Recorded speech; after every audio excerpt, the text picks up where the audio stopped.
जय भोलेनाथ। आज की कथा में आप सभी भक्तों का हार्दिक स्वागत है। भगवान भोलेनाथ आपकी समस्त मनोकामनाओं को पूर्ण करें। आज है 7 अगस्त 2026, दिन है शुक्रवार और आज आप सुनेंगे सावन मास की कथा का 9वां अध्याय। और इससे पहले के सभी अध्याय सुनने के लिए आप सभी भक्तों का बहुत बहुत आभार। और अब भगवान शिव का ध्यान करके आज की कथा का प्रारंभ करते हैं। ईश्वर बोले, हे सनत कुमार, इसके बाद अब मैं तुमसे शुक्रवार व्रत का आख्यान कहूँगा, जिसे सुनकर मनुष्य संपूर्ण आपदा से मुक्त हो जाता है। लोग इससे संबंधित एक प्राचीन इतिहास का वर्णन करते हैं। पांड्य वंश में उत्पन्न एक सुशील नाम का राजा था। अत्यधिक प्रयत्न करने पर भी उसे पुत्र की प्राप्ति नहीं हो सकी। उसकी सर्वगुण संपन्न सुकेशी नाम की भार्या थी।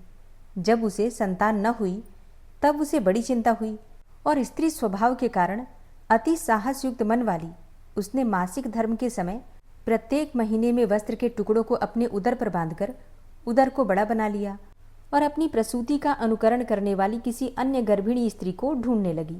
और भावी दैव योग से उसके पुरोहित की पत्नी गर्भिणी थी। तब कपट करने वाली राजा की पत्नी ने किसी प्रसव कराने वाली को इस कार्य में लगा दिया और उसे एकांत में बहुत सा धन देकर वह रानी चली गई। इसके बाद रानी को गर्भिणी जानकर राजा ने उसका पुंसवन और अनवलोभन संस्कार किया। 8वां महीना होने पर सीमंतोनयन संस्कार के समय राजा अत्यंत हर्षित हुए और इसके बाद उस पुरोहित पत्नी का प्रसव काल सुनकर वह रानी भी उसी के समान सभी प्रसव संबंधी चेष्टाएं करने लगी। पुरोहित की पत्नी चूंकि पहली बार गर्भवती थी, अतः प्रसूति कार्य के प्रति वह अनभिज्ञ थी और केवल प्रसव कराने वाली दाई के कहने में ही स्थित थी। तब उस दाई ने पुरोहित पत्नी के साथ छल करते हुए उसके नेत्रों पर पट्टी बांध दी और प्रसव के समय उसके पैदा हुए पुत्र को किसी के हाथ से रानी के पास पहुंचा दिया। इस बात को कोई भी नहीं जान सका। इसके बाद रानी ने उस पुत्र को लेकर यह घोषित कर दिया कि मुझे पुत्र रत्न की प्राप्ति हुई है।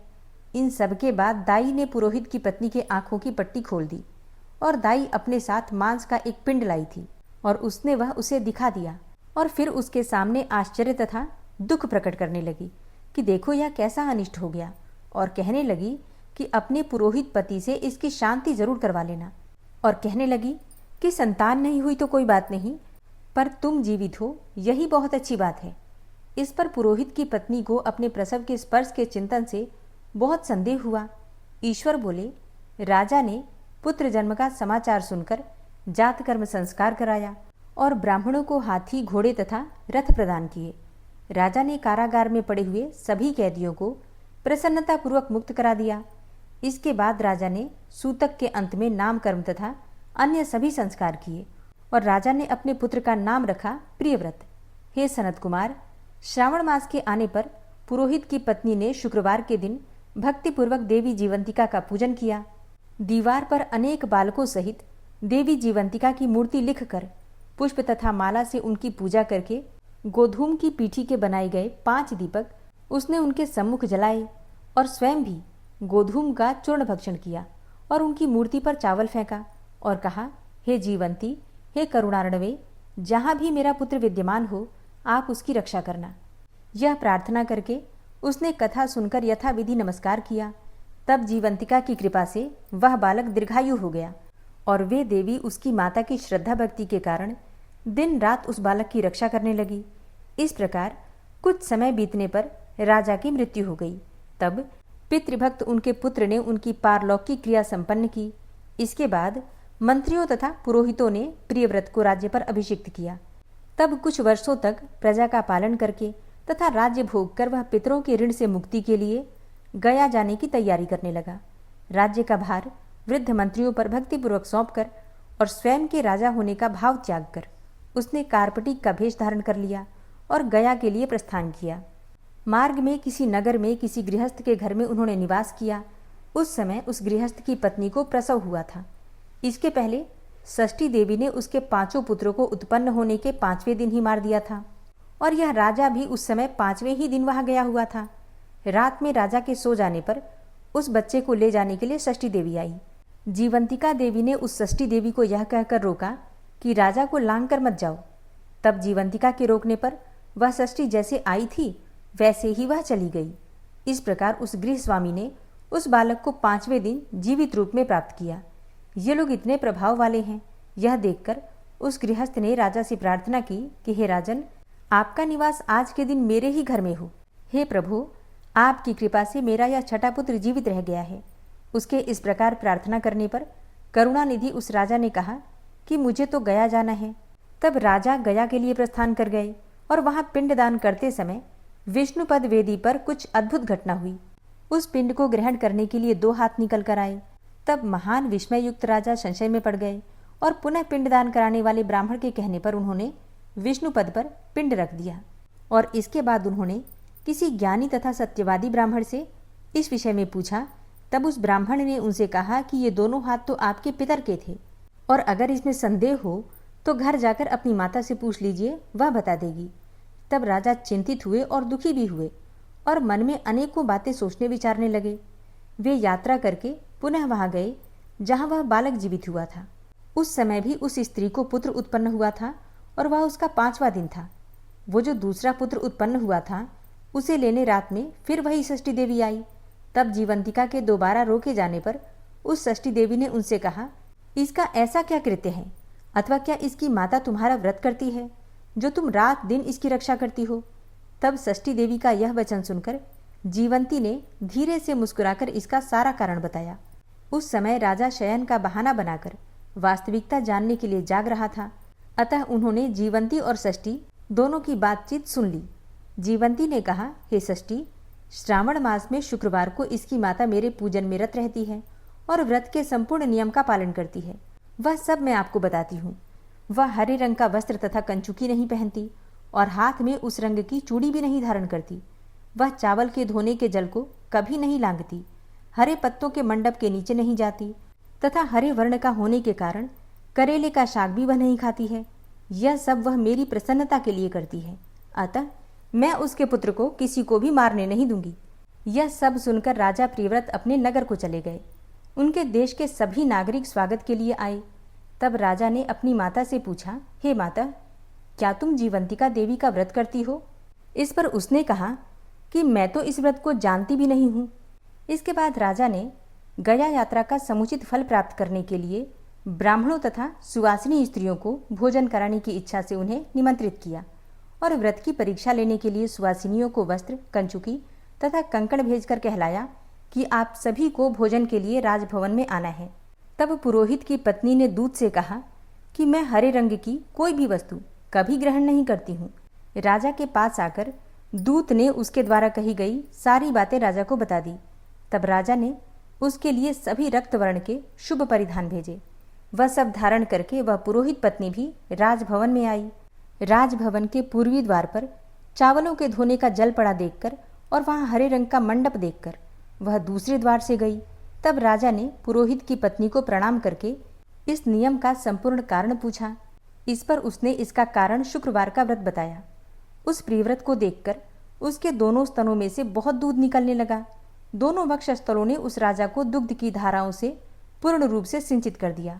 तब गया में विष्णुपदी पर निकले दोनों हाथों जीवंतिका तथा षष्ठी देवी दोनों देवियों के वार्तालाप तथा पुरोहित पत्नी के स्तनों से दूध निकलने के द्वारा राजा को विश्वास हो गया कि मैं इसी का पुत्र हूँ। उसके बाद पालन पोषण करने वाली माता के पास जाकर विनम्रता पूर्वक उन्होंने कहा, हे माता, डरो मत, मेरे जन्म का वृतांत सत्य सत्य बता दो। यह सुनकर सुंदर केशों वाली रानी ने सब कुछ सच सच बता दिया। तब प्रसन्न होकर उन्होंने जन्म देने वाले अपने माता पिता को नमस्कार किया और संपत्ति से वृद्धि को प्राप्त कराया। वे दोनों भी परम आनंदित हुए। एक दिन राजा प्रियव्रत ने रात में देवी जीवंती से प्रार्थना की, हे जीवंती, मेरे पिता तो ये हैं, तो फिर गया में वे दोनों हाथ कैसे निकल आए थे? तब देवी ने स्वप्न में आकर संशय का नाश करने वाला वाक्य कहा, हे प्रियव्रत, मैंने तुम्हें विश्वास दिलाने के लिए ही यह माया की थी, इसमें संदेह नहीं है। ईश्वर बोले, हे सनत कुमार, यह सब मैंने आपको बता दिया। श्रावण मास में शुक्रवार के दिन इस व्रत का अनुष्ठान करके मनुष्य सभी मनोरथों को प्राप्त कर लेता है। जय भोलेनाथ। आज की कथा का यहीं पर समापन करती हूँ। इसके आगे का अध्याय आप सुनेंगे कल की कथा में। और अब आप सुनेंगे माँ गंगा की महिमा, जिसका वर्णन करते हुए स्वयं भगवान शिव भगवान श्री हरि विष्णु से कहते हैं। श्री महादेव जी कहते हैं, हे विष्णु, सूर्यवंश के महातेजस्वी परम धार्मिक राजा भगीरथ अपने पितामहों का उद्धार करने की इच्छा से तपस्या के लिए पर्वत श्रेष्ठ हिमवान को गए। हे हरे, ब्राह्मण की शापाग्नि से दग्ध होकर बड़ी भारी दुर्गति में पड़े हुए जीवों को गंगा के सिवा दूसरा कौन स्वर्गलोक में पहुंचा सकता है, क्योंकि वह शुद्ध, विद्या स्वरूपा, इच्छा, ज्ञान एवं क्रिया रूप तीनों शक्तियों वाली दयामयी, आनंद अमृत रूपा तथा शुद्ध धर्म स्वरूपिणी है। जगद्धात्री पर ब्रह्म स्वरूपिणी गंगा को मैं अखिल विश्व की रक्षा के लिए लीला पूर्वक अपने मस्तक पर धारण करता हूँ। हे विष्णु, जो गंगा जी का सेवन करता है उसने सब तीर्थों में स्नान कर लिया, सब यज्ञों की दीक्षा ले ली और संपूर्ण व्रतों का अनुष्ठान पूरा कर लिया। कलयुग में कलुषित चित्त वाले, पराये धन का लोभ रखने वाले तथा विधिहीन कर्म करने वाले मनुष्यों के लिए गंगा जी के बिना दूसरी कोई गति नहीं। जो दूर रहकर भी गंगा जी के महात्म्य को जानता है और भगवान गोविंद में भक्ति रखता है, वह अयोग्य हो तो भी गंगा उस पर प्रसन्न होती है। अज्ञान, राग और लोभ आदि से मोहित चित्त वाले पुरुषों की धर्म और गंगा में विशेष श्रद्धा नहीं होती। गंगा के गर्भ में मेरा तेज स्वरूप अग्नि है, वह मेरे वीर्य से सुरक्षित है। अतएव गंगा सब दोषों का नाश करने वाली और संपूर्ण पापों को जलाने वाली है। जैसे वज्र का मारा हुआ पर्वत सैकड़ों टुकड़ों में बिखर जाता है, उसी प्रकार पापों का समूह गंगा के स्मरण मात्र से शतधा नष्ट हो जाता है। जो चलते चलते, खड़े होते, जप और ध्यान करते, खाते पीते, जागते सोते तथा बात करते समय भी सदा गंगा जी का स्मरण करता रहता है, वह संसार बंधन से मुक्त हो जाता है।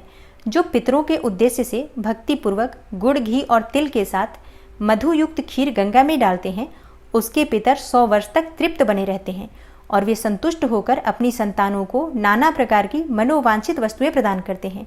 जैसे बिना इच्छा के भी स्पर्श करने पर आग जला ही देती है, उसी प्रकार अनिच्छा से भी अपने जल में स्नान करने पर गंगा मनुष्य के पापों को भस्म कर देती है। जो गंगा स्नान के लिए उद्यत होकर चलता है और मार्ग में ही मर जाता है, वह भी निस्संदेह गंगा स्नान का फल पाता है। जो लोग खोटी बुद्धि वाले, दुराचारी, कोरा तर्क करने वाले और अधिक संदेह रखने वाले मोहित मनुष्य हैं, वो गंगा को अन्य साधारण नदियों के समान ही देखते हैं। जैसे क्रोध से तप का, काम से बुद्धि का, अन्याय से लक्ष्मी का, अभिमान से विद्या का तथा पाखंड, कुटिलता और छल कपट से धर्म का नाश होता है, उसी प्रकार गंगा जी के दर्शन मात्र से सब पाप नष्ट हो जाते हैं। जैसे मंत्रों में ओमकार, धर्मों में अहिंसा और कमनीय वस्तुओं में लक्ष्मी श्रेष्ठ है तथा जिस प्रकार विद्याओं में आत्मविद्या, स्त्रियों में गौरी देवी उत्तम है, उसी प्रकार संपूर्ण तीर्थों में गंगा तीर्थ विशेष माना गया है। हे हरे, जो परम बुद्धिमान मनुष्य तुम में और मुझ में भेदभाव नहीं करता, वही शिव भक्त जानने योग्य है। अनेक रूप वाले पितर सदा यह गाथा गाते हैं कि क्या हमारे कुल में भी कोई गंगा नहाने वाला होगा, जो विधि और श्रद्धा के साथ गंगा स्नान करके देवताओं तथा ऋषियों का भली भांति तर्पण करके दीनों, अनाथों और दुखियों को तृप्त करते हुए हमारे लिए जलांजलि देगा। हमारे कुल में कोई ऐसा पुरुष उत्पन्न हो जो भगवान शिव और विष्णु में समान दृष्टि रखते हुए उनके लिए मंदिर बनवावे और भक्ति पूर्वक उस मंदिर में झाड़ू देने आदि का कार्य करे। जो गंगा का सेवन करता है वही मुनि है और वही पंडित है। वह धर्म, अर्थ और काम, मोक्ष चारों पुरुषार्थों की सिद्धि करके कृतार्थ जानने योग्य है।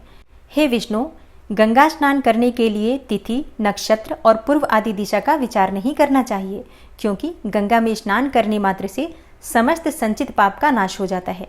जो प्रतिदिन आदर से गंगा जी का महात्म्य सुनते हैं, उन्हें गंगा स्नान का फल प्राप्त होता है। जो पितरों के उद्देश्य से गंगा जल के द्वारा शिवलिंग का स्नान कराते हैं, उनके पितर यदि बड़े भारी नरक में भी पड़े हों तो भी तृप्त हो जाते हैं। जो एक बार भी तांबे के पात्र में रखे हुए अष्ट द्रव्य युक्त गंगा जल से भगवान सूर्य को अर्घ्य देते हैं, वे अपने सभी पितरों के साथ सूर्यलोक में जाकर प्रतिष्ठित होते हैं।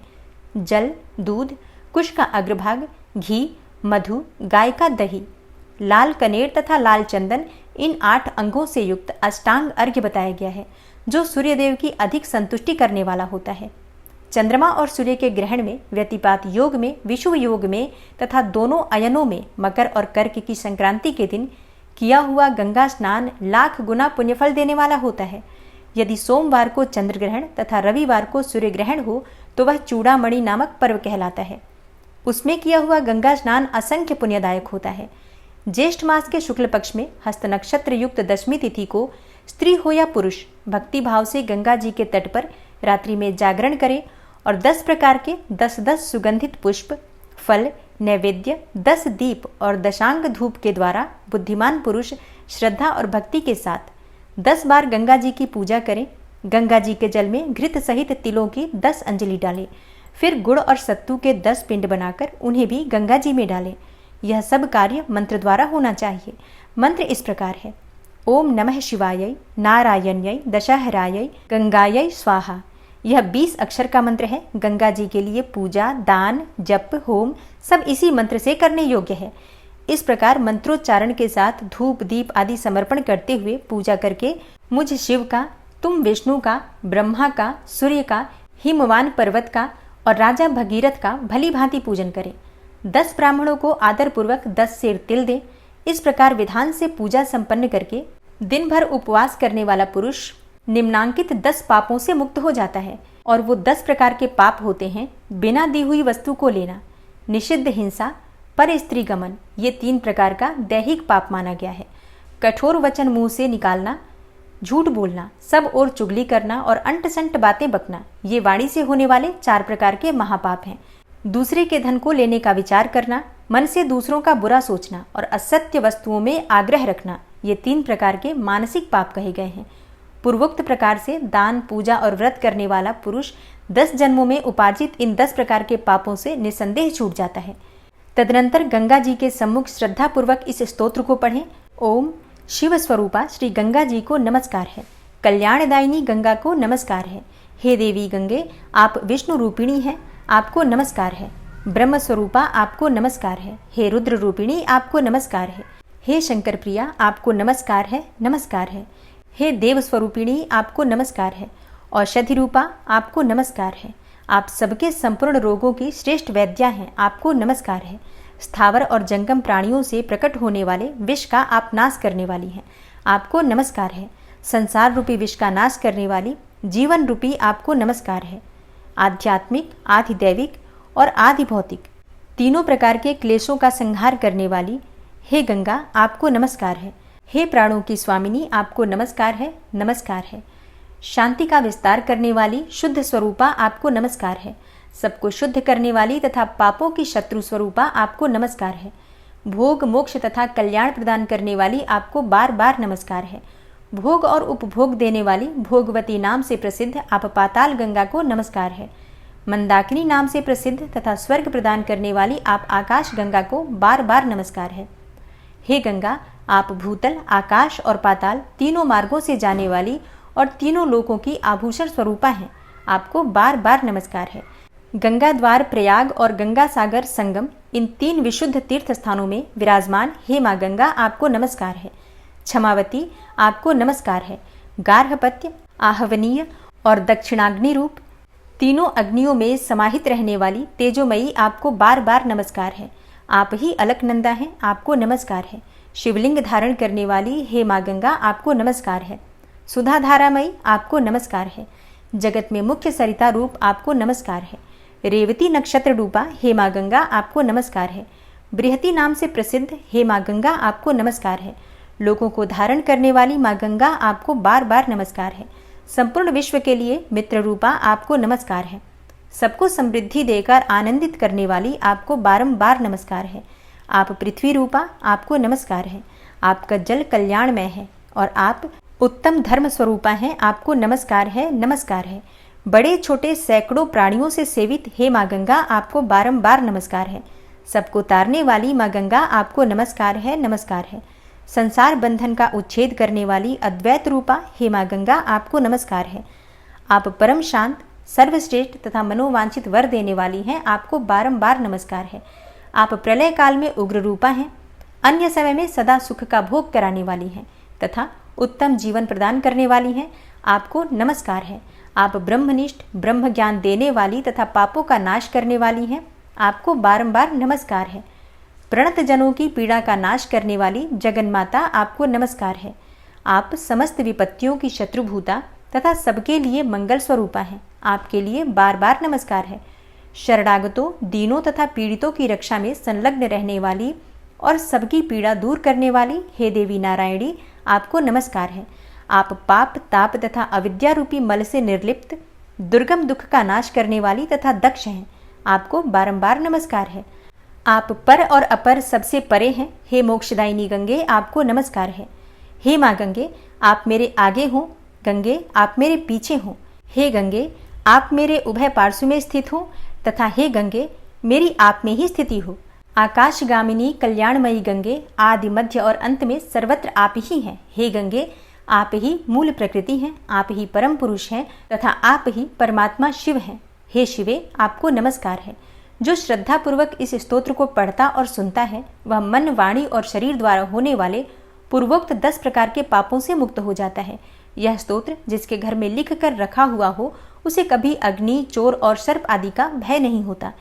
ज्येष्ठ मास के शुक्ल पक्ष में हस्त नक्षत्र सहित 10वीं तिथि का यदि बुधवार से योग हो तो उस दिन गंगा जी के जल में खड़ा होकर जो मनुष्य 10 बार इस स्तोत्र का पाठ कर लेता है वह दरिद्र हो या असमर्थ हो वह भी उसी फल को प्राप्त होता है जो पूर्वोक्त विधि से यत्न पूर्वक गंगा जी की पूजा करने पर उपलब्ध होने वाला बताया गया है। हे विष्णु, जैसे मैं हूँ वैसे तुम हो, जैसे तुम हो वैसी ही उमा देवी है और जैसी उमा देवी है वैसी ही गंगा है। इन चारों रूपों में कोई भेद नहीं है। गंगा जी की महिमा का वर्णन करते हुए भगवान शिव कहते हैं, जो तीनों लोकों में प्रवाहित करने वाली गंगा जी के तट पर जाकर एक बार भी पिंड दान करता है वह तिल मिश्रित जल के द्वारा अपने पितरों का भवसागर से उद्धार कर देता है। संपूर्ण देवता और पितर गंगा जी में सदा वर्तमान रहते हैं, इसलिए वहां उनका आवाहन और विसर्जन नहीं होता। पिता के कुल में अथवा माता के कुल में तथा गुरु, स्वसुर और भाई बंधुओं के कुल में जो अपने संबंधी मरे हों अथवा जो अन्य बंधु बांधव मृत्यु को प्राप्त हुए हों, जो दांत निकलने के पहले अथवा गर्भ में ही पीड़ित होकर मर गए हों और जो अग्नि, बिजली और चोर के द्वारा मरे हों, जो व्याघ्र अथवा अन्य दाढ़ों वाले हिंसक जीवों से मारे गए हों, जो फांसी लगाकर या ऊपर से नीचे गिरकर मरे हों, जिन्होंने आत्मघात किया हो अथवा जो अपना शरीर बेचने वाले चोर, यज्ञ के अनाधिकारियों से यज्ञ कराने वाले, रस विक्रयी, पाप रोगी, घरों में आग लगाने वाले, जहर देने वाले तथा गौ हत्यारे हों और अपने कुल में ही उनका जन्म हुआ रहा हो, उनको भी यदि एक बार मनुष्य विधि पूर्वक गंगा जल से तर्पण कर दे तो वे भी स्वर्गलोक में पहुंच जाते हैं और यदि पहले से ही स्वर्ग में हो तो मोक्ष को प्राप्त हो जाते हैं। तीनों लोकों में जो कोई भी मनोवांछित फल देने वाले हैं वे सब काशी में उत्तरवाहिनी गंगा का सेवन करते हैं। केवल गंगा भी मुक्ति देने में समर्थ है, ऐसा निर्णय हो चुका है, किंतु अविमुक्त क्षेत्र में मेरे निवास स्थान के गौरव से वे विशेष रूप से मुक्तिदायिनी होती हैं। पापों से चंचल चित्त वाले तथा संसार रूपी रोग से ग्रस्त रहने वाले मंद बुद्धि मनुष्यों के लिए गंगा जी ही श्रेष्ठ हैं। जो गंगा जी के तट पर टूटे फूटे घाटों का संस्कार करते हैं अथवा वहां के गिरे पड़े देव मंदिरों का जीर्णोद्धार करते हैं वे मेरे लोक में चिरकाल तक अक्षय सुख भोगते हैं। मनुष्यों की हड्डी जब तक गंगा जी के जल में स्थित रहती है उतने 1000 वर्षों तक वे स्वर्गलोक में प्रतिष्ठित रहते हैं। ओम नमः शिवाय। जय माँ गंगा।